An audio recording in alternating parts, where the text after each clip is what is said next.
Well, I think there's a couple of things really worthy of note and worth considering for the European Open, and our European opening calls at the moment are very modestly positive. There's no real risk aversion. People have positioned their portfolios for the Fed meeting and to a much lesser extent, the Dutch elections, although we're certainly not going to expect to see a result anytime soon, and the market's really not positioned for any kind of major risk-off scenario from that sort of situation. So for me, it's all about the Fed. That's really the questions that we've been fielding today.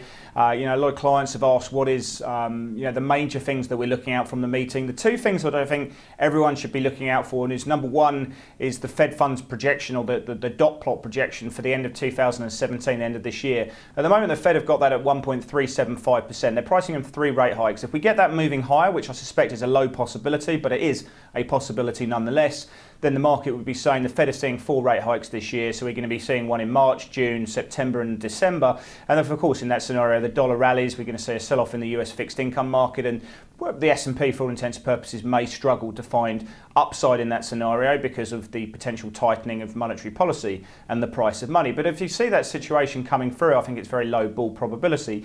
The other situation is if you look at the Fed funds futures market, an interest rate market, which you can express a view on potential policy decisions from the Fed, that's pricing in a 60% probability now that we get a subsequent rate hike in June. So everything that we hear from the commentary, everything we hear from Janet Yellen has to meet that high probability. If it doesn't, then US dollar is going to fall. So they're the two things I'm looking at. Will we see an increase in the Fed dots plot projection?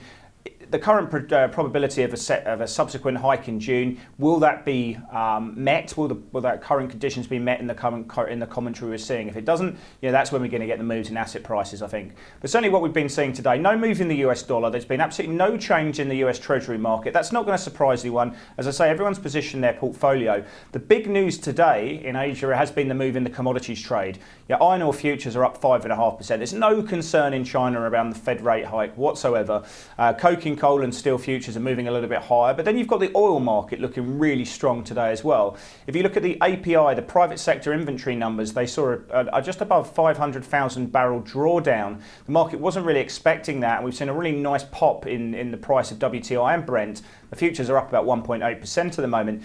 And considering as we've also, while we've got the Fed meeting, we've still got the official Department of Energy inventory numbers that come out.